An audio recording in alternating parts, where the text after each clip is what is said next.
Um telefonema enigmático me levou a um massacre misterioso em uma cabana. Minha avó me contava diversas histórias de terror e isso me deixava com medo, mas não sabia se realmente eram verdadeiras.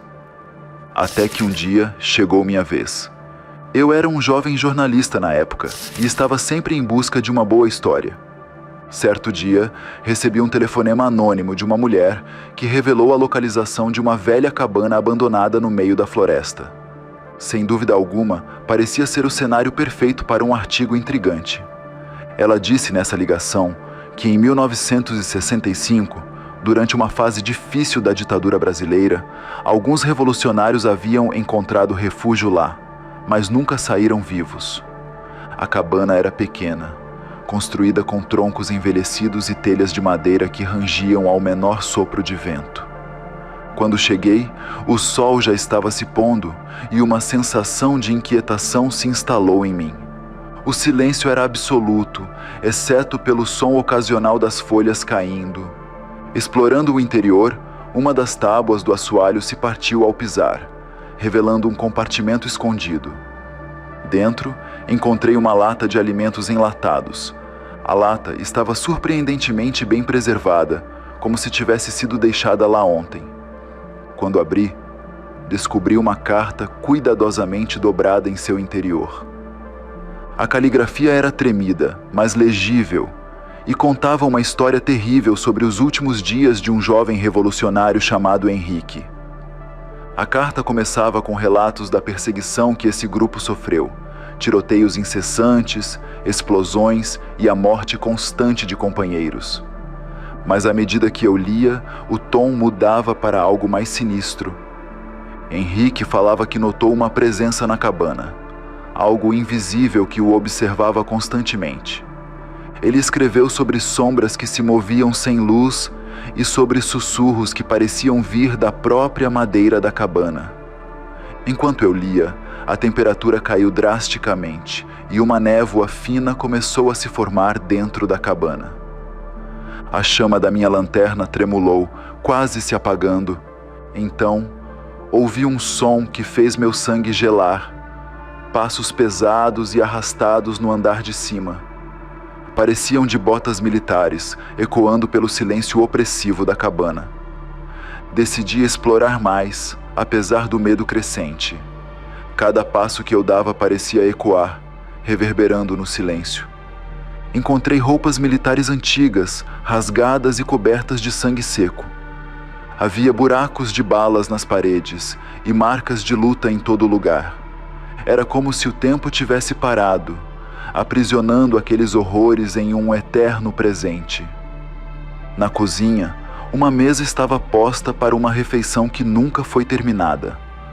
Pratos sujos e talheres enferrujados eram testemunhas silenciosas de uma tragédia esquecida. O chão rangia sob meus pés e uma sensação de ser observado me fez olhar para trás repetidamente. Não havia ninguém, mas a sensação não diminuía. Subi as escadas que levavam ao andar de cima, onde ficavam os quartos. As paredes estavam cobertas de marcas de unha, como se alguém tivesse tentado desesperadamente escapar. Entrei em um dos quartos e vi uma cama desfeita com cobertores embolados. No chão, outra carta, manchada de lágrimas, contava a história de um jovem que escrevia para sua mãe, dizendo que sentia que algo terrível estava para acontecer. Enquanto lia, a névoa se adensou e os sons se intensificaram. Não eram mais sussurros, mas gritos abafados de agonia e desespero, como se almas presas estivessem clamando por libertação. Senti um toque frio em meu ombro e me virei rapidamente, mas não havia nada lá. Meu coração batia descontrolado e comecei a questionar a sanidade de continuar ali. Meu instinto gritava para que eu saísse daquela cabana imediatamente, mas a curiosidade mórbida e o dever jornalístico me mantiveram lá. Decidi seguir os sons que vinham do andar de cima, cada passo um martírio de medo e expectativa. A névoa continuava a se adensar, dificultando minha visão. Cheguei ao último quarto, A porta estava entreaberta e um frio intenso emanava de lá. Empurrei a porta devagar, o ranger das dobradiças ecoando pelo corredor. Dentro, a névoa era quase palpável, e os gritos agora eram mais claros. Vozes sobrepostas de homens e mulheres em sofrimento. No canto do quarto, vi uma velha mala de mão parcialmente aberta. Aproximei-me cautelosamente e, ao levantar a tampa, fui atingido por uma onda de desespero tão intensa que quase me fez desmaiar. Dentro da mala havia um único item: uma foto de um grupo de pessoas manchada de sangue. Ao tocá-la, uma visão avassaladora tomou conta de mim. Vi pessoas feridas e desesperadas, cercadas por uma escuridão que parecia viva. Eles gritavam, imploravam por ajuda, mas eram arrastados por mãos invisíveis para um destino pior que a morte. Enquanto eu tentava processar o que via, ouvi passos se aproximando pelo corredor. Virei-me rapidamente, esperando ver algum sobrevivente ou talvez outro explorador. Mas o que vi fez meu coração quase parar. A figura de um soldado, com uniforme esfarrapado e olhos vazios, me observava da porta. Ele não se movia, mas os gritos e sussurros na sala se intensificaram, como se a presença dele amplificasse o terror ao meu redor.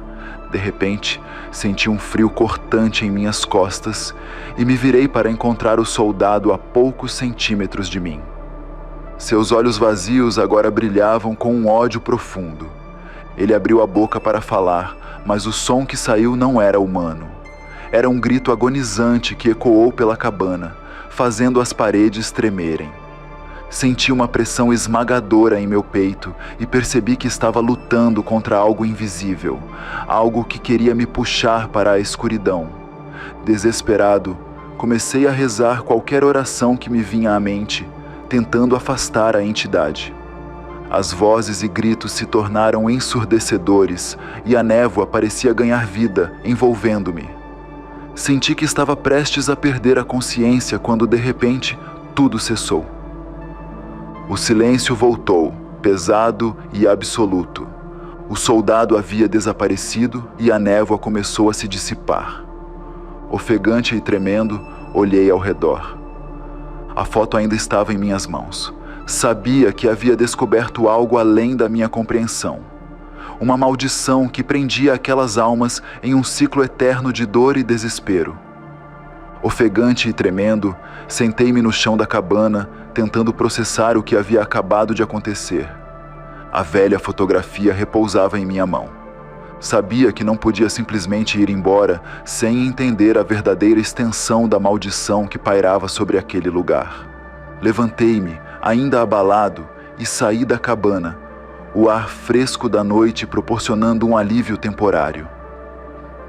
Caminhei de volta ao meu carro, minhas pernas trêmulas a cada passo. A floresta ao redor parecia ainda mais sinistra, como se guardasse os segredos sombrios da cabana. Enquanto dirigia de volta à cidade, sentia que algo não estava certo. A fotografia na minha mão começou a aquecer, quase queimando minha pele. De repente, o rádio do carro ligou sozinho, sintonizado em uma estática horrível que enchia o veículo com ruídos estridentes. Tentei desligá-lo, mas os botões não respondiam. Em meio à estática, uma voz distorcida começou a sussurrar meu nome. Parei o carro abruptamente, ofegante. Olhei em volta, mas a estrada estava deserta. Com mãos trêmulas, abri a porta e saí, respirando fundo o ar noturno. A foto caiu da minha mão e um leve vento a soprou para a beira da estrada. Enquanto eu a observava, uma figura sombria apareceu no meio da estrada, iluminada apenas pelos faróis do carro. Era o soldado, mas desta vez ele não parecia aliviado. Sua expressão era de fúria e desespero. Ele avançou lentamente na minha direção, seus olhos fixos nos meus. Tentei me mover, mas meu corpo não respondia. O soldado levantou a mão e apontou para mim, e senti uma força invisível me puxar de volta para a cabana. A escuridão ao redor se adensou e, de repente, eu estava novamente dentro do quarto, cercado pela névoa. O soldado estava agora à minha frente, sua presença dominando a sala. Ele abriu a boca e falou, sua voz um eco distorcido de dor e sofrimento. Você não deveria ter vindo aqui. Agora você faz parte disso.